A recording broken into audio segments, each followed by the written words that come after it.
O ano era 2007 e o mundo foi apresentado ao Homem-Areia, ao Duende Jovenzinho e a dança mais icônica dos super-heróis até vir o Deadpool com o Bye Bye Bye. Estamos falando de Homem-Aranha 3, um marco da cultura pop que a sua época de lançamento não foi tão bem recebido assim pela crítica, mas o público o abraçou de olhos fechados e hoje chegamos agora em 2024, Venom estreando aí a última dança e eu quero saber, meus amigos Guilherme Jacobs e Marcelo Hessel, Homem-Aranha 3, a gente era feliz e não sabia ou sabia pra Com caramba? certeza, a gente era muito feliz. A gente era muito feliz, tinha uma certa medida de que a gente era feliz e tal, mas hoje a gente sabe que a gente era muito mais feliz do que Nossa, somos nem hoje. se compara, Com cara. certeza, muito mais.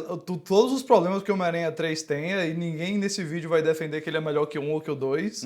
Se a gente olhar pra muita coisa que saiu nos quase 20 anos desde esse filme, ele pode ter altos problemas. Ele é muito melhor que muita coisa que a gente encarou recentemente. O problema é, assim, o gênero do super-herói, ele estava só começando realmente a se estabelecer como o grande mainstream, assim, né, que meio que começa a fagocitar todos os outros gêneros, outros filmes, então todo mundo tem que fazer filme de super-herói, e aí o filme de super-herói se espalha no imaginário das pessoas e tal. Vamos lembrar que 2007 foi um ano antes da estreia do Homem de Ferro, então tipo, a gente E do não Cavaleiro tinha... das Trevas. E do Cavaleiro das Trevas, então a gente não tinha direito nem ali um esboço de MCU, tinha os filmes do Hulk e tal, tipo, então por enquanto era tudo muito embrionário, assim. Mas ao mesmo tempo a gente já tinha no nosso imaginário nerd e tal, que o terceiro filme é um filme arriscado. Superman 3 é um filme que foi mal recebido e tal, você tem uma coisa ali meio... É o filme do comediante. Então o Richard Pryor era o vilão, o gênio dos computadores, o Superman 3. E aí no Batman Eternamente você tem o Jim Carrey fazendo o Charada, então tipo, aquela coisa, né? Você tem um comediante servindo de vilão, você tem uns filmes que já não funcionam tão bem quanto seus antecessores e tal, então tipo, Homem-Aranha 3 quando saiu, tinha aquela coisa da suspeita, né? E tipo, e no Omelete, obviamente, o Omelete já existia, a gente é velho assim, já tinha aquelas informações de que o Sanheim não era tão fã do Venom assim, mas aí o estúdio queria que o Venom fosse o vilão e tal. O Sanheim é da velha guarda, ele gosta mais do Homem-Areia. Então, ele meio que encaixou todo mundo lá. O filme tinha uma data para cumprir. Naquela época, os filmes também tipo, seguiam uma coisa, né? A cada 2 anos tem que ter e tal. Só que no caso do Homem-Aranha 3, ele saiu 3 anos depois do... Eu acho que tinha que sair segundo. um filme do Homem-Aranha antes de 5 anos. Negócio. Eu não sei, a gente não lembra exatamente qual era a quantidade de anos, mas os filmes precisavam sair regularmente, senão os direitos revertiam para Marvel. Uma situação muito parecida com o que forçou a mão da Sony depois que o espetacular Homem-Aranha 2 deu errado, a topar colaborar com a Marvel para que o filme saísse logo. Foi. E o Homem-Aranha 3, assim, entrando no filme mesmo, a saída dele em 2007 é muito... Como eu vou dizer? É muito emblemática, porque um ano depois a gente tem a formação do filme moderno de herói, quer para cinema, ou talvez até o filme pós-moderno, se a gente considerar que o filme moderno vem com X-Men e o primeiro Homem-Aranha, mas tanto pro lado realista, aquela coisa mais sombria, mais da séria, prestígio, etc., com o Cavaleiro das Trevas, quanto com a formação de franquia, de universo e de a grande saga que vem com o MCU. Então o Homem-Aranha 3, ele vem talvez até encerrando ali uma adolescência dos filmes de herói que veio nesse século XXI, mas ainda com o diretor que a gente fez aqui recentemente o tier list do Homem-Aranha, o diretor que pautou a linguagem de filme de quadrinho de um jeito que ninguém havia feito até aquele ponto.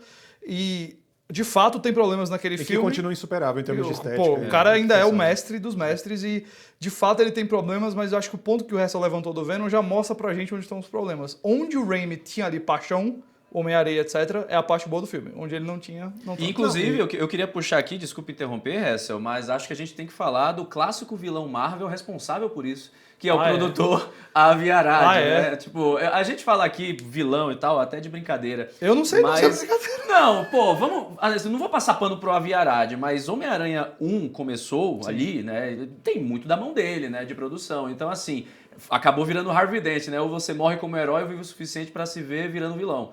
E o Avi Arad acabou se tornando isso porque no Venom, né, no Homem-Aranha 3, foi ele que pesou a mão em cima do Sam Raimi para que o Venom pudesse aparecer no filme, né? O momento daquela época era o Venom tava um vilão muito consagrado nos quadrinhos, tava aparecendo em jogo de PlayStation 2, não era nem PlayStation 4, nem nada do tipo, a gente tava em outra era. E era um vilão muito apelativo com crianças e adolescentes. É claro. Então o Avi Arad pensou, temos que colocar ele no Homem-Aranha 3. Ele faz total sentido, vamos fazer dinheiro com o Venom. Só que o Sam Raimi tinha outra história na cabeça. né? Ele queria, na verdade, contar a história do Homem-Areia, que é um retcon da morte, né, do tio Ben, no caso, do bandido, e também finalizar a história do Harry Osborn, né, que foi uma história contada durante os 3 filmes do Homem-Aranha, né? Foi algo que ele maturou, que é essa relação do Harry e do Tobey Maguire, e do Peter Parker, em que o Harry se torna o vilão, né, o amigo que vira o vilão, e eles entram nesse conflito. E a forma como o Sam Raimi encontrou para inserir o Venom, eu acho, na verdade, que foi uma salvação, porque poderia ter sido muito pior. Né? Poderia ter sido muito mais gratuito do que foi. Eu diria que os problemas do Venom residem tanto na questão visual, quanto especialmente no uso do Topher Grace também, e o material do texto simplesmente não tá lá. E é curioso porque, apesar de não ter sido o plano dele, inserir a roupa preta, eu acho que ele trabalha até bem a questão da roupa preta. Tá aí atrás de você, inclusive. O pessoal, é verdade, tá aí logo aqui.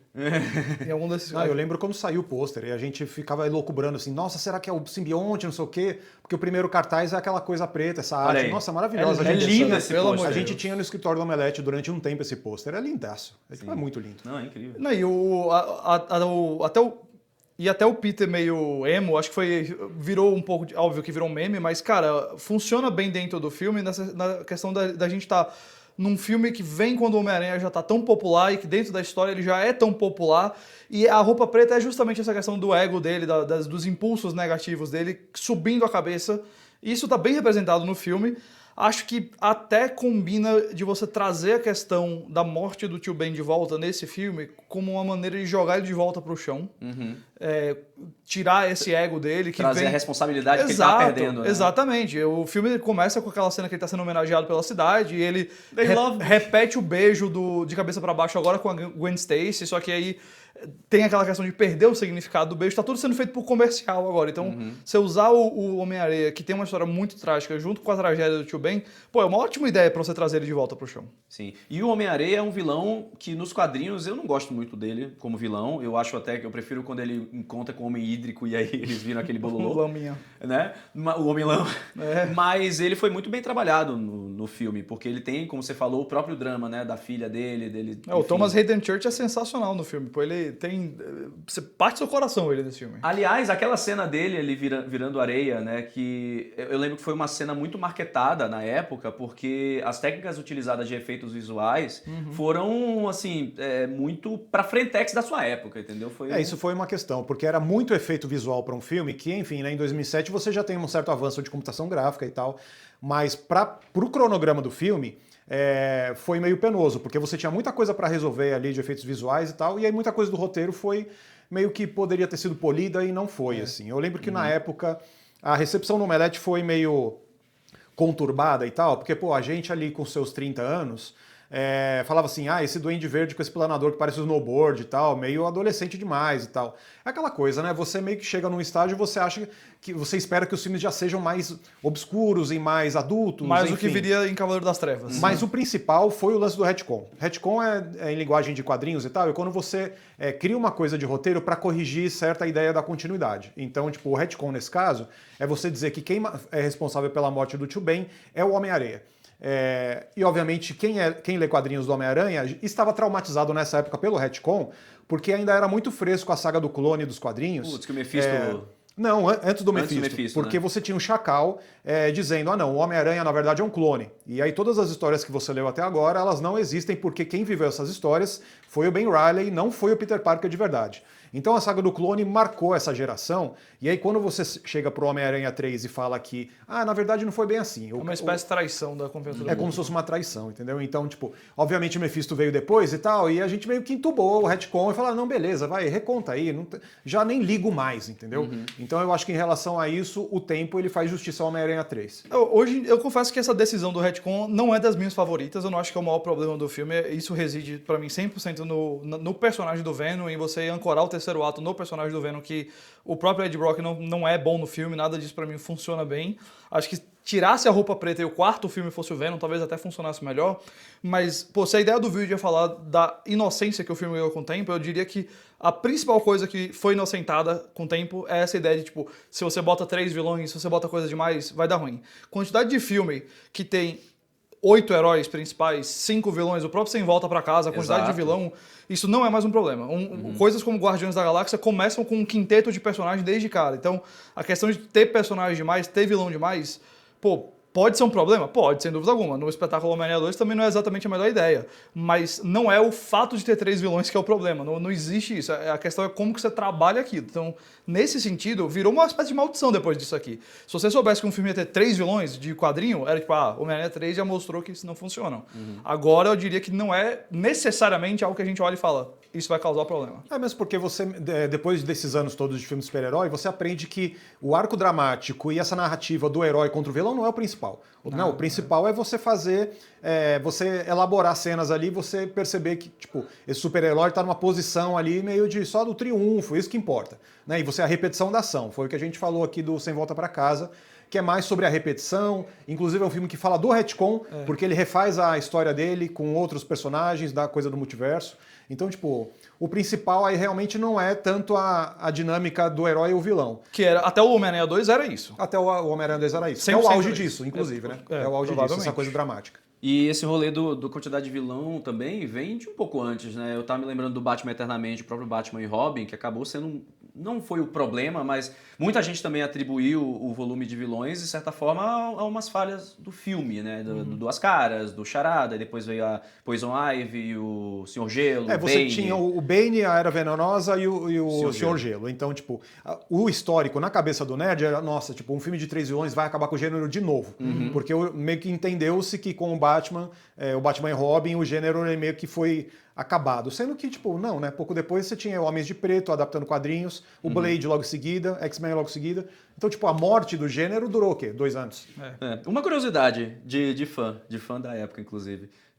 Me lembra aí como foi a recepção do Omelete ao simbionte em si, ao uso do Venom lá no filme. Você consegue lembrar, Hesse? Era bem recebido, sim, foi legal. Tipo, é porque os efeitos do simbionte são muito legais. Ele parece uma cola de verdade, né? Não é aquela coisa assim...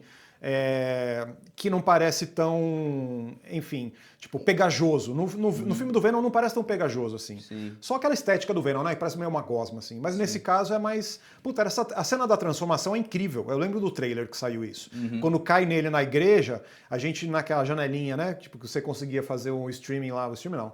Você descarregava e eu via pequenininho no seu browser. QuickTime, né? O QuickTime Ridículo. Nem dava pra você aumentar direito. Mas aí... de cair nele, como ele se transforma no Venom e tal, puta, era do caralho. E a própria cena dele, ele, um pouco antes de cair no Venom, quando ele tá tirando a roupa preta também, cara, visualmente o Sam Raimi sempre acertou. Sim. E o Venom e a roupa preta permitem que ele brinque com aquilo que ele mais gosta, que é o caminho do terror, que é criatura, que é monstro, que é bichão e tudo mais. Não, e esse cenário no fundo, o carro pendurado e tal, muito incrível. O set piece final é muito legal. Pô, na construção, e é isso que você falou do terror, Jacobs, é fato, porque ele usa várias técnicas de terror quando o Venom tá escondido, né? E o Peter tá andando de um lado pro outro, ouve os barulhos, vira, e aí o Venom vai, pá, pega ele pela cabeça e levanta. Pô, é muito foda, assim. Vou dizer só um parêntese, você falou da época do PS2, o jogo do filme do Homem-Aranha 2 é muito amado. Sim. O jogo do filme do Homem-Aranha 3 também é legal pra caramba no PS2. É muito legal. Recomendo aí. Eu zerei, eu joguei. Mas, ó, antes da gente encerrar esse vídeo, eu queria trazer aqui a cena mais icônica, de Homem-Aranha 3 pra gente assistir aqui junto. Que é a dança do Peter Emo. Eu preciso botar. Olha só. Incrível. Olha que perfeição. Teve uma vez que eu tinha decorado algum dos passos pra fazer isso daí. Todo o lance do Tobey não ser mais adolescente, não parecer ser adolescente, isso eu passo pano, assim. Eu não ligo mesmo. Né? Ele é ótimo ator, ele faz comédia do jeito brilhante. Esse corte é muito bom dele saindo já. Nossa, é muito bom. Bom demais. Olha aí a dancinha. Perfeito. Eu tenho um amigo que ele parece o Tobey Maguire, ele faz a dança igual. Não, é tipo a dancinha de festa de... festa de debutante, assim, sei lá. Cara, não, e ele sabe o ridículo que tá sendo, né? Porque, por exemplo, na época, eu admito 100%, eu vi isso daí e eu não saquei que o filme estava rindo junto. Pra mim era tipo... Quem é que pensa que essa ideia aqui é boa? Mas hoje eu vou lá, cara, tá todo mundo achando de lá. É incrível. Era de propósito. É isso aí, o veredito. O veredito é isso. Veredito 17 anos depois aí, tá refeito. É isso aí, 100 ovos pra Homem-Aranha 3. Inocentado. Declaro inocentado. Inocente de todas as culpas aí. Pronto, é isso. 3,5. Fechou. 3,5? Não, 4, vai, 4. 4. Agora é legal. Bem legal. Agora vamos inocentar um próximo filme do Homem-Aranha. Vamos falar de Madame Teia. Brincadeira, galera. Valeu, até a próxima.